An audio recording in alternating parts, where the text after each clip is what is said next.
Assalamualaikum warahmatullahi wabarakatuh. Selamat pagi teman-teman dan salam sehat untuk kita semua. Meskipun di rumah aja, kita harus tetap mematuhi protokol kesehatan ya. Baiklah, kami dari kelompok 5 akan menyampaikan materi tentang ekologi tumbuhan, yaitu tentang analisis komunitas tumbuhan bersama saya Erika Suci Amalia, kemudian rekan saya Fajriani Nurmatin, Fevi Anggraini, Nisrina Nur Azizah, Tina Febriani, serta Nur Azela. Teman-teman, mari langsung saja yuk kita simak materinya. Sebelum kita membahas materi analisis vegetasi lebih jauh, apakah teman-teman sudah mengetahui apa itu analisis vegetasi? Ya, di sini terdapat beberapa jurnal dan artikel ilmiah yang berkaitan dengan analisis vegetasi. Yang pertama, menurut Surya Negara dan Indrawan, tahun 1978 dalam modul analisis vegetasi mengatakan bahwa vegetasi merupakan kumpulan dari beberapa jenis tumbuhan yang tumbuh bersama-sama pada suatu tempat di mana antar individu-individu penyusunnya terdapat interaksi yang sangat erat, baik di antara tumbuhan maupun hewan yang hidup dalam vegetasi dan lingkungan tersebut. Kemudian, analisis komunitas tumbuhan dapat diartikan sebagai suatu cara untuk mempelajari susunan atau komposisi jenis dan bentuk atau struktur vegetasi. Selanjutnya, menurut Kusuma tahun 1997, dalam Jurnal Penelitian Analisis Vegetasi dan Asosiasi Antar Jenis-Jenis Pohon Utama Penyusun Hutan Hujan Tropis Dataran Rendah di Taman Nasional Gunung Rinjani, Nusa Tenggara Barat tahun 2009, dengan analisis vegetasi ini kita dapat memperoleh informasi tentang kuantitatif, yaitu struktur dan komposisi suatu komunitas tumbuhan. Nah, informasi itu penting untuk deskripsi vegetasi loh teman-teman. Di dalam parameter kuantitatif ini ada 3 hal penting yang harus kita ketahui. Yang pertama ada densitas, yang kedua ada frekuensi, dan yang ketiga ada kelindungan. Artikel selanjutnya tentang analisis vegetasi tumbuhan menurut Mulyadi tahun 2017 bahwa beliau menggunakan metode transek garis atau line track di kawasan hutan lindung Leung Agen, Desa Iboh, Kecamatan Sukakarya, Kota Sabang, bahwa dalam penelitiannya beliau menggunakan metode transek garis atau line track, di mana metode ini merupakan salah satu metode dalam analisis komunitas tumbuhan. Nah, itulah tadi pengantar tentang vegetasi tumbuhan. Untuk materi dan juga kedalaman materi selanjutnya akan disampaikan oleh rekan saya. Terima kasih. Baiklah, saya Fajriani Nurmatin akan melanjutkan pembahasan dari rekan saya. Jadi selanjutnya ada penelitian tentang analisis keanekaragaman jenis tumbuhan bawah di hutan lindung Jompi dalam artikel ilmiah EcoGreen. Nah, berdasarkan artikel tersebut menyebutkan bahwa variabel yang diukur dalam penelitian ini adalah variabel komposisi dalam 2 bagian, yaitu variabel jenis dan variabel tingkat keanekaragaman, yang meliputi densitas, frekuensi, indeks nilai penting, dan variabel indeks keanekaragaman. Densitas sendiri adalah jumlah individu per unit luas atau per unit volume. Dengan kata lain, densitas ini adalah jumlah individu organisme per satuan ruang. Berdasarkan pemaparan yang telah disampaikan oleh rekan saya dan saya mengenai analisis komunitas tumbuhan, maka tujuan dari pembelajaran ini adalah mahasiswa dapat memahami tentang yang pertama parameter kualitatif meliputi fisiognomi, fenologi, periodisitas, stratifikasi, kelimpahan, penyebaran, daya hidup, dan bentuk pertumbuhan. Yang kedua, parameter kuantitatif meliputi densitas, frekuensi, luas penutupan, indeks nilai penting, sum dominance ratio, indeks dominansi, indeks keanekaragaman, indeks kesamaan, dan homogenitas suatu komunitas. Dan yang ketiga yaitu metode analisis komunitas tumbuhan meliputi metode petak, metode jalur, metode garis petak, metode kombinasi, dan metode kuadran. Untuk materi selanjutnya akan disampaikan oleh rekan saya. Assalamualaikum warahmatullahi wabarakatuh. Izin memperkenalkan diri, nama saya Nisrina Nur Azizah dari kelompok 5 Dengan NPM 1913024032, saya di sini akan menjelaskan tentang parameter kualitatif. Jadi, parameter kualitatif itu digunakan untuk kepentingan analisis komunitas tumbuhan dikarenakan komunitas tumbuhan memiliki sifat kualitatif dan sifat kuantitatif. Parameter kualitatif yang pertama yaitu ada fisiognomi. Jadi, fisiognomi adalah penampakan luar dari suatu komunitas tumbuhan yang dapat dideskripsikan. Dapat dideskripsikan berdasarkan kepada penampakan spesies tumbuhan dominan, penampakan tinggi tumbuhan, dan warna tumbuhan yang tampak oleh mata. Kemudian yang kedua yaitu ada fenologi. Jadi fenologi merupakan perwujudan spesies pada setiap tingkat dalam siklus hidupnya. Bentuk dari tumbuhan berubah-ubah sesuai dengan umurnya, sehingga spesies yang sama dengan tingkat umur yang berbeda pasti memiliki fenologi yang berbeda, sehingga keanekaragaman spesies dalam suatu komunitas akan menentukan struktur komunitas tersebut. Kemudian, yang ketiga ada stratifikasi. Stratifikasi adalah distribusi tumbuhan dalam ruangan vertikal. Jadi, semua spesies tumbuhan dalam komunitas tidak sama ukurannya, serta secara vertikal tidak menempati ruang yang sama. Kemudian selanjutnya ada kelimpahan. Kelimpahan adalah parameter kualitatif yang mencerminkan distribusi relatif spesies organisme dalam komunitas. Menurut penaksiran kualitatif, kelimpahan itu dikelompokkan menjadi sangat jarang, jarang atau kadang-kadang, sering, banyak atau berlimpah, dan sangat banyak atau sangat berlimpah. Kemudian selanjutnya ada penyebaran. Penyebaran merupakan parameter kualitatif yang menggambarkan keberadaan spesies organisme pada ruang secara horizontal, antara lain secara random, seragam, dan berkelompok.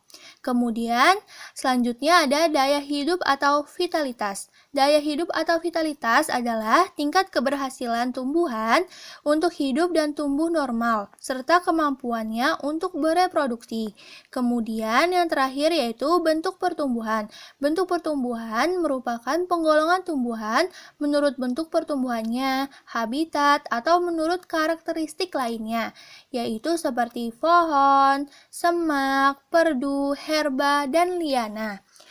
Sekian yang dapat saya sampaikan. Presentasi selanjutnya akan disampaikan oleh rekan saya. Terima kasih.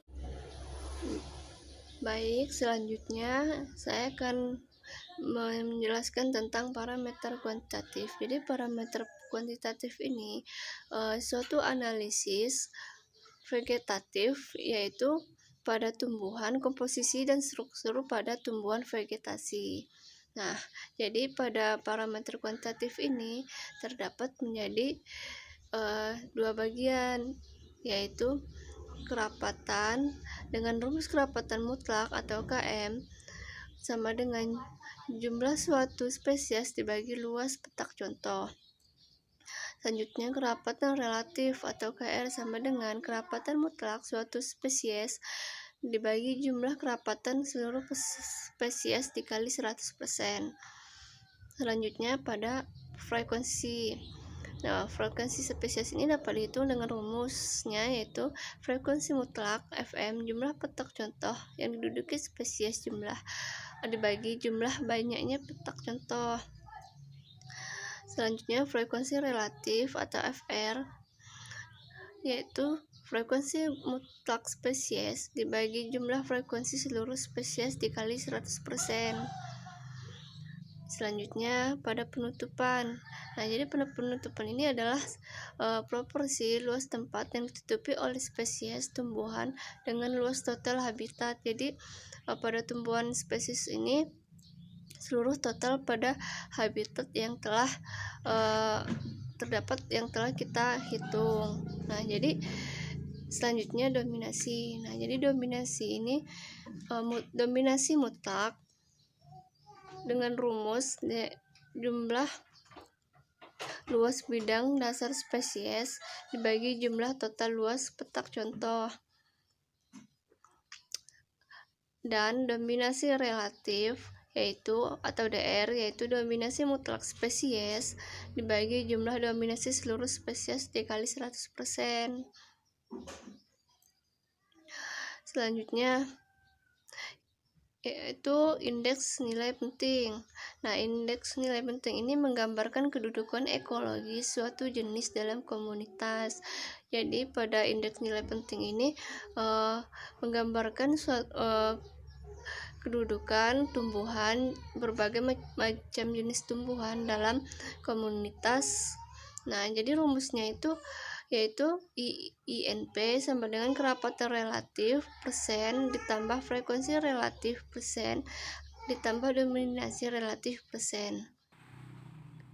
Baik, di sini saya Fevi Anggreni akan melanjutkan penjelasan tentang indeks kualitatif, yaitu yang keenam tentang SDR, Summit Dominance Ratio, atau perbandingan nilai penting, yaitu di mana besaran ini diperoleh dengan cara membagi indeks nilai penting dengan jumlah macam parameter yang digunakan, yaitu dengan rumus SDR sama dengan INP dibagi 3. Kemudian yang ketujuh yaitu indeks dominansi. Indeks dominansi ini digunakan untuk mengetahui pemusatan dan penyebaran jenis-jenis dominan. Nah, untuk menentukan nilai indeks dominansi ini digunakan rumus Simpson yaitu 1949 dalam MISRA 1973 sebagai berikut, yaitu bisa dilihat di mana C sama dengan indeks dominansi, NI yaitu nilai penting masing-masing jenis ke N, dan N itu sebagai total nilai penting dari seluruh jenis. Yang selanjutnya yaitu indeks keanekaragaman. Untuk memperkirakan keanekaragaman spesies, ada indeks keanekaragaman yang dapat digunakan dalam analisis komunitas tumbuhan. Nah, indeks Shannon atau Shannon Index of General Diversity. Nah, hasil yang diperoleh kemudian dapat dikategorikan ke dalam 3 kategori, yaitu jika H kurang dari 1, maka indeks keanekaragaman dikategorikan rendah. Jika H lebih besar dari H1 dan H kurang dari 3, maka indeks keanekaragaman dikategorikan sedang. Sedangkan jika hasil H melebihi 3, maka indeks keanekaragaman dikategorikan tinggi. Selanjutnya yaitu indeks kesamaan. Indeks kesamaan ini menyatakan derajat kesamaan komposisi jenis yang dimiliki oleh dua komunitas yang dibandingkan, yaitu rumusnya IS 2C per A plus B dengan keterangan IS sama dengan indeks kesamaan C jumlah spesies yang sama dan terdapat pada kedua komunitas, A sebagai jumlah spesies di dalam komunitas dan AB sebagai jumlah spesies di dalam komunitas B. Selanjutnya yaitu homogenitas suatu komunitas, yaitu frekuensi yang menunjukkan homogenitas dan penyebaran dari individu-individu spesies dalam komunitas. Demikian penjelasan tentang indeks kuantitatif. Untuk penjelasan selanjutnya akan dijelaskan oleh rekan saya, Tina Febriani. Terima kasih. Assalamualaikum warahmatullahi wabarakatuh. Nama saya Tina Febriani, NPM 1913024446. Selanjutnya, saya akan menjelaskan materi tentang metode analisis komunitas tumbuhan. Jadi, metode analisis vegetasi ini digunakan untuk mendeskripsikan suatu vegetasi sesuai dengan tujuannya. Dalam hal ini, suatu metodologi sangat berkembang dengan pesat seiring dengan kemajuan dalam bidang-bidang pengetahuan lainnya. Macam-macam metode analisis vegetasi. Yang pertama adalah metode berpetak. Metode berpetak merupakan teknik survei vegetasi yang sering digunakan dalam semua tipe komunitas tumbuhan. Plot yang dibuat dalam teknik metode berpetak berupa petak tunggal atau petak ganda. Bentuk plot dibuat tergantung pada bentuk morfologis vegetasi dan efisiensi pola penyebarannya. Misalnya, untuk vegetasi rendah, plot berbentuk lingkaran lebih menguntungkan karena pembuatan petaknya dapat dilakukan dengan mudah hanya dengan mengaitkan seutas tali pada titik pusat petak. Selain itu, plot berbentuk lingkaran akan memberikan kesalahan sampling yang lebih sedikit dibandingkan bentuk petak lainnya. Hal ini dikarenakan perbandingan panjang tepi dengan luasnya lebih kecil. Tetapi banyak studi yang dilakukan menunjukkan bahwa bentuk petak segi empat memberikan data komposisi vegetasi yang lebih akurat dibandingkan petak berbentuk lingkaran. Yang pertama adalah petak tunggal. Dalam metode petak tunggal ini, petak dibuat dengan ukuran tertentu yang mewakili suatu tegakan hutan. Ukuran petak dapat ditentukan dengan kurva spesies atau area. Bisa dilihat di gambar bahwa petak yang terbentuk pada jenis petak tunggal ini ukurannya sama sesuai dengan luas area yang akan dianalisis. Jenis metode petak tunggal ini lebih baik digunakan pada komunitas vegetasi yang bersifat homogen. Yang kedua adalah metode petak ganda. Di dalam metode petak ganda, pengambilan contoh vegetasi dilakukan dengan menggunakan banyak plot yang letaknya tersebar merata. Bisa dilihat di gambar bahwa petak ganda ini bisa dilakukan secara acak ataupun sistematis, tetapi lebih baik digunakan secara sistematis. Metode yang ketiga adalah metode jalur. Metode jalur merupakan metode yang paling efektif untuk mempelajari perubahan keadaan vegetasi menurut kondisi tanah, topografi, dan elevasi. Jalur-jalur contoh ini harus dibuat memotong garis-garis topografi, misalnya tegak lurus garis pantai, memotong sungai, dan menaik atau menurun lereng gunung. Bisa dilihat pada gambar contoh dari metode jalur. Selanjutnya adalah metode garis berpetak. Metode garis berpetak ini bisa disebut juga sebagai modifikasi antara metode petak ganda atau metode jalur. Hal ini dikarenakan cara membuat metode garis berpetak ini dengan cara melompati satu atau lebih petak-petak dalam jalur, sehingga sepanjang garis rintis terdapat petak-petak pada jarak tertentu yang sama. Bisa dilihat pada gambar bahwa di sepanjang garis rintis terdapat jarak antara petak satu dengan petak lainnya itu adalah 10 meter. Metode yang keempat adalah metode kuadran. Metode kuadran adalah salah satu metode yang tidak menggunakan petak dan tidak membutuhkan plot dengan ukuran tertentu, karena metode kuadran hanya menggunakan titik. Metode ini sangat baik untuk menduga komunitas yang berbentuk pohon, contohnya pada vegetasi hutan. Terakhir adalah metode kombinasi. Nah, dalam metode kombinasi ini dilakukan dua metode. Yang pertama, dalam hal risalah pohon itu dilakukan dengan metode jalur, sedangkan pada teknik permudahan digunakan metode garis berpetak. Yang terakhir adalah kesimpulan. Dari hasil pemaparan kami dapat disimpulkan bahwa vegetasi adalah kumpulan dari beberapa jenis tumbuhan yang tumbuh bersama-sama pada suatu tempat, di mana antara individu-individu penyusunnya terdapat interaksi yang erat, baik di antara tumbuh-tumbuhan maupun dengan hewan-hewan yang hidup dalam vegetasi dan lingkungan tersebut. Itulah tadi yang bisa saya dan kelompok saya sampaikan. Jika ada kesalahan kami mohon maaf. Kami akhiri. Wassalamualaikum warahmatullahi wabarakatuh. Terima kasih.